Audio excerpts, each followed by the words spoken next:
guys, Zach Reiser here, and welcome back to another bass effects review video. Today I have the pleasure of getting into the cinematic realms of the Meris Mercury7. I'll start this off by saying that the Mercury7 is one of the most lush, pristine, high fidelity, and just big sounding reverbs I've ever heard.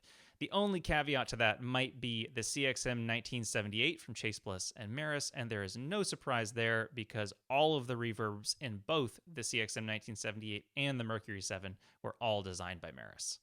The Mercury7 is just too cinematic and big to not show in stereo, so this demo is in stereo, and I highly recommend you put on some good quality headphones or listen through some nice studio monitors because you want to hear this stereo field in all its glory. On the surface of the pedal, we have the reverb length or decay, we have the modulation amount, and then we also have the mix from dry to wet. On the bottom row is essentially where we shape our reverb sound. So it's how much low frequency content is in your reverb, how much high frequency content is in your reverb, and then also this pitch vector control is how much pitch shifted kind of reverberation is happening within the tank if you want it at all. Now, like all Meris pedals, every knob does have a secondary function, which we can access from this Alt button right here. Unlike other Meris pedals, many of these secondary functions you will probably not change very often. They're going to be mostly kind of set it and forget it type controls. So for instance, under space decay, we have the pre-delay, so how much delay happens before it hits the tank. We have how quickly the initial buildup of echoes happens. You can also think of this kind of like a diffusion control. Underneath modulation amount, we have the modulation speed or rate. And then underneath the mix, we actually have a very cool feature, the pitch mix. So sometimes I really don't like with shimmer reverbs how much shimmering is happening. And this allows you to roll in or dial in exactly how much pitch shifting you want to hear. Underneath the pitch vector control controls the speed of the swell function, which we'll talk about more later in this video. And then underneath the high frequency knob is going to be actually a vibrato effect that you can put on the reverb on top of the other modulation controls. And then lastly, on the bottom of the pedal, we have the ability to turn off or on that auto swell and then also select between our two reverb types, ultraplate and cathedra. So as usual, here's my bass's dry tone Dingwall ABZ 6-string on the neck pickup.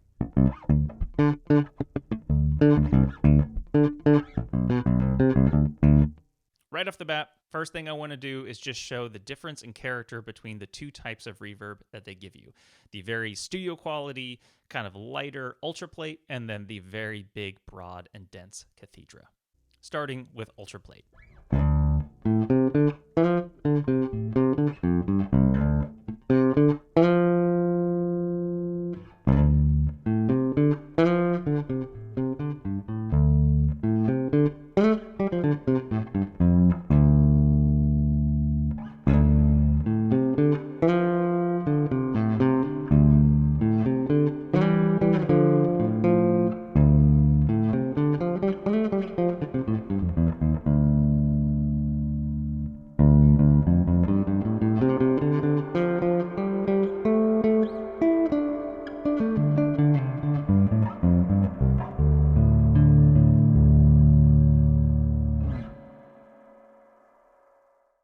And now switching to the immersive realm of cathedra.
So with just that much alone on the Mercury 7, I pretty much fell in love. There's something very special about these two particular reverbs that they designed. And I also find that it's a little bit unique that they chose to only do 2. And I really like that fact. I like that they didn't go for some big, here's 20 reverbs you can get, for 2 reasons. One, it's much easier to dial in good sounds when you intimately know only 2 things, rather than just kind of knowing a bunch of different options. But also, you can tell that they spent tons of time and care and attention to every little detail of these 2 particular reverbs. I don't have time to show every single subtle control in depth, but I do want to just show the range you get from all the controls. So we're going to start with kind of the diffusion or initial buildup of echoes control that's underneath low frequency. You're going to hear that fully counterclockwise is a little bit more particulate. You'll hear lots of little echoes and pings happening there. When you go full clockwise, though, it's very smeared and just dense.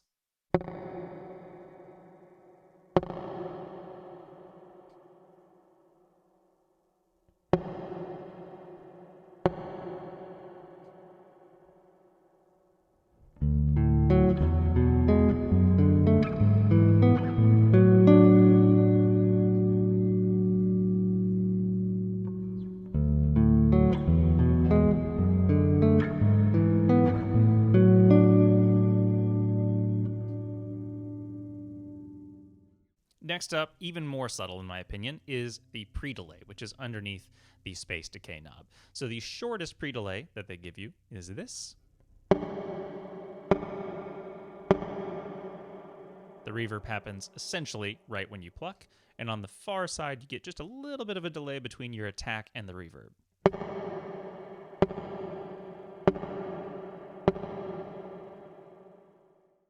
Let's hear the range of modulation depth, and right now I have the modulation speed right in the middle at noon.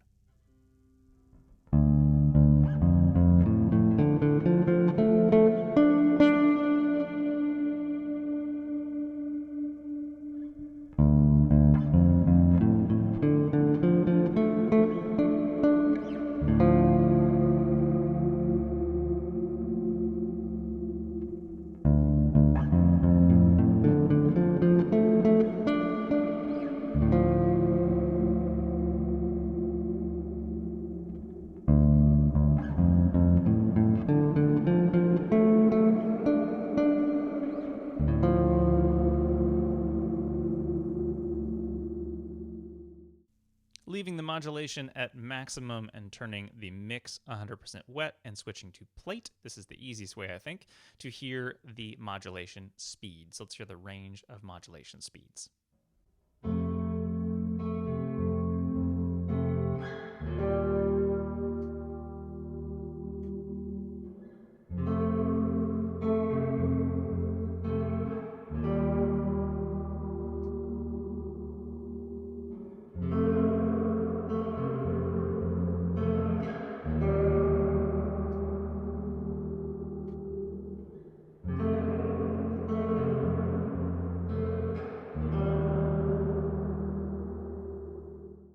And then adding on to the existing modulation, they do give you a vibrato control as well. So I've turned the modulation amount off, and now let's hear the range of kind of what happens when we bring in and out this vibrato.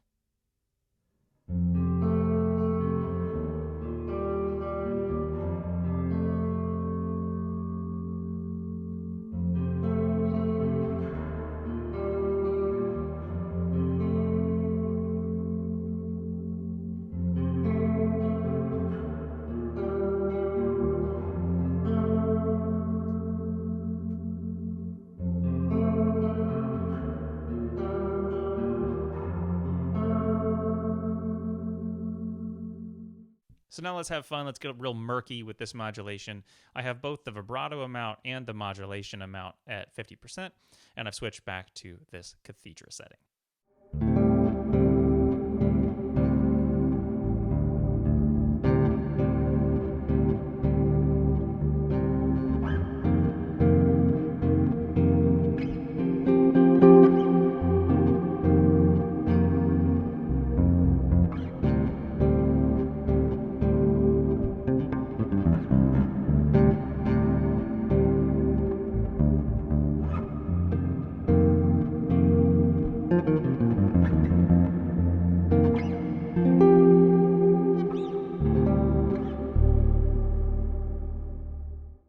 Turning off the vibrato for now and leaving the modulation amount right in the middle. Let's move on to the other two very important shaping controls, which is high frequency and low frequency amount in the reverb. So far I've had these controls basically right at noon, and then obviously you can have a bassier reverb or a more trebly or high frequency focused reverb with these knobs. You also can massively increase the range or the length of your reverb with these knobs if you turn them both up all the way. So let's just hear some different settings of these two controls.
Finally, moving on to the pitch vector or like shimmer part of the reverb. So the classic case is what everyone knows. You kick it onto shimmer and you get some octave up particles happening on top of the reverb. Let's hear what that sounds like.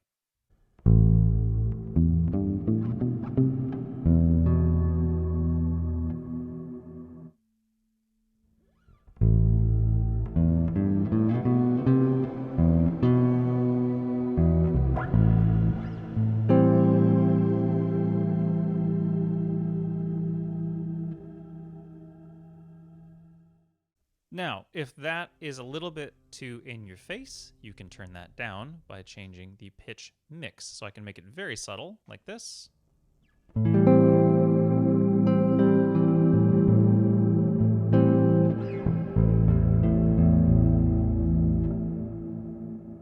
Or very extreme, like this.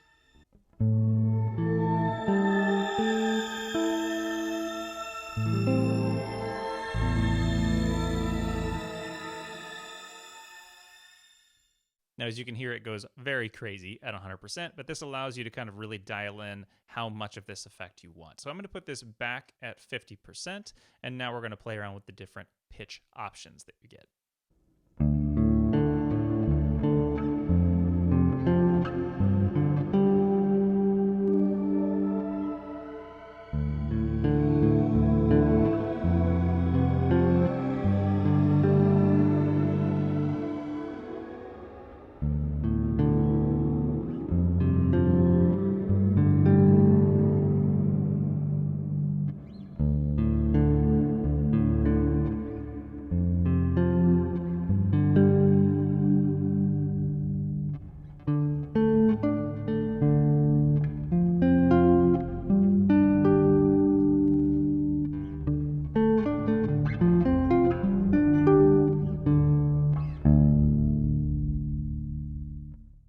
We'll come back to the pitch vector a little more and some of the sound samples later on, but I want to move on to the last thing on the pedal, which I have not talked about, which is the swell foot switch. So the Mercury7 excels at ambient reverbs, and one thing that a lot of people like to do with ambient reverbs is to take a volume pedal and swell in their signal so that they lose their guitar or bass's attack, giving you this very lovely just kind of cloud of sound that comes out of nowhere. Now, the lovely folks at Meris gave us this option without the need of a volume pedal by including an auto swell feature. So let's hear what this sounds like.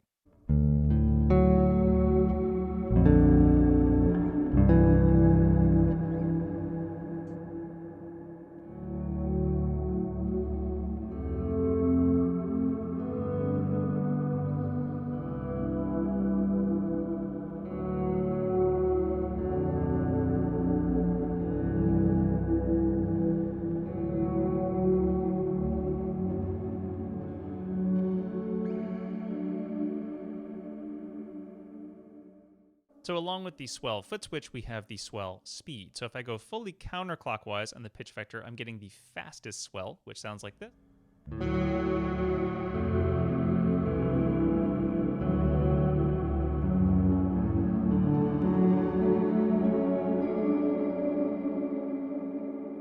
And then fully clockwise is going to be our slowest swell.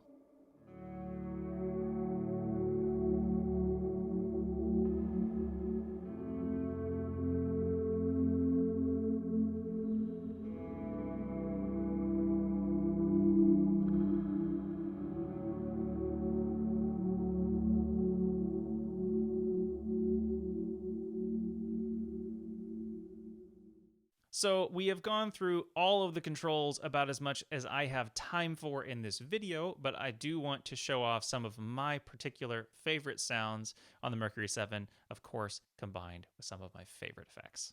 So let's start subtle. This is an ultraplate setting, basically knobs as shown, tiny bit of modulation, no pitch vector happening here, and I'm going to run a decent amount of overdrive or distortion into the Mercury7. I find this just to be a nice, just kind of background textural reverb.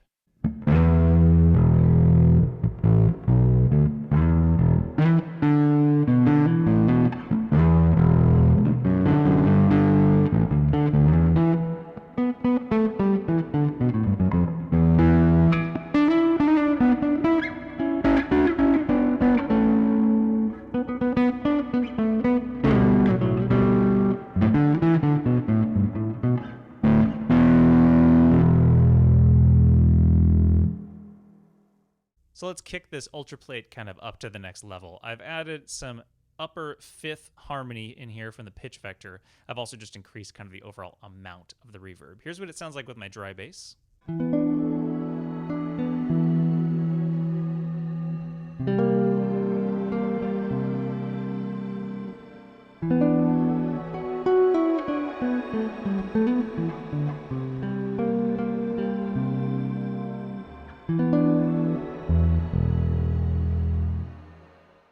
So now let's run a really big synth bass texture into this sound on the Mercury7. This is a pretty complicated sound, so bear with me. It's my Boss OC2 running into the Fjord Fuzz Fenris, into the Hog 2 from Electro-Harmonix just to be used for the filter, into some detuning on the Eventide H9. All four of those together sound like this.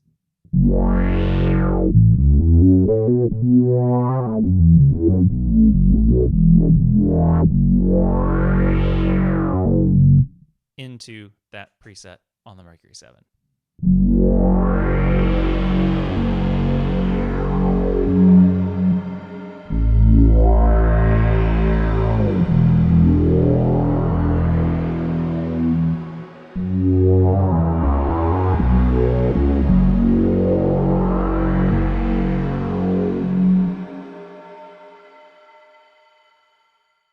Getting a little creepy and big and cinematic. I have it on Cathedra still. I have the pitch vector now on this just slow falling descending pitch, which brings out this kind of ominous sensation.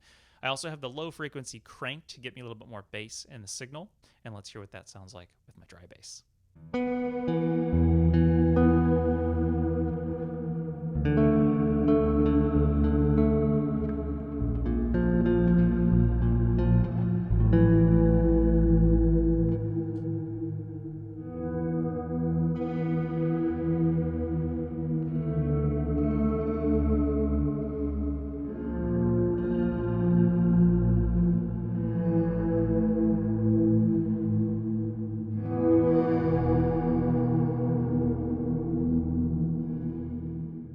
Now, there's one thing I need to do with the Mercury7 that viewers of my channel maybe have been expecting, and I need to play something Blade Runner inspired into the Mercury7. The Mercury7 itself was inspired by the Blade Runner score, and that's one of my all-time favorite places to draw inspiration from in terms of sound textures.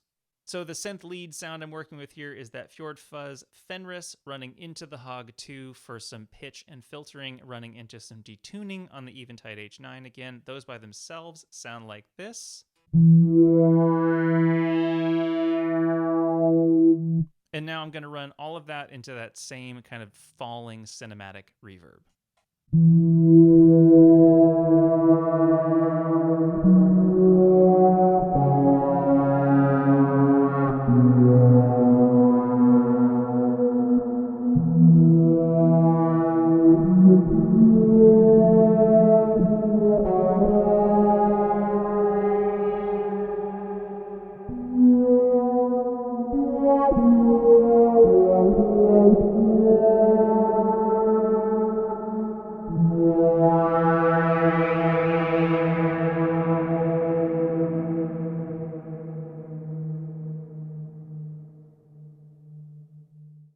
Going slightly more traditional here, this is just like a very large hall style reverb on the Mercury 7. With my dry bass, this is what I'm working with.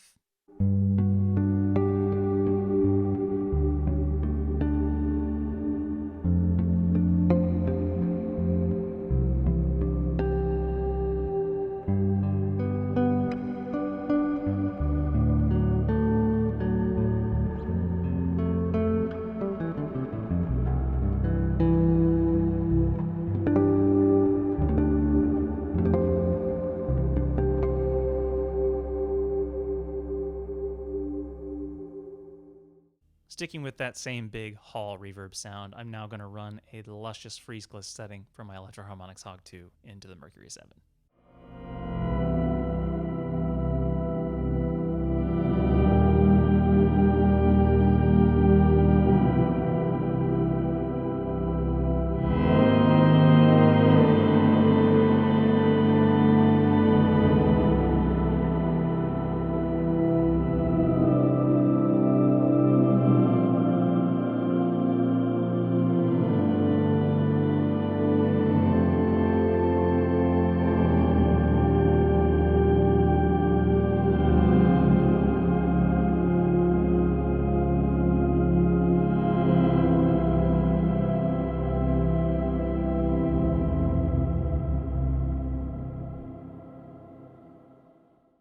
So that is my demo of the Mercury 7 from Meris. Honestly, one of my all-time favorite reverbs that I've ever had the pleasure of playing. I hope you enjoyed this video. I tried to show this thing off as much as I could, but honestly, I could sit here and play with it for hours. But if you like this video, please like, subscribe, share, all of that good stuff. It really does help me out. And as usual, I'll be back shortly with more pedals and effects review videos. Thank you so much for watching. Bye.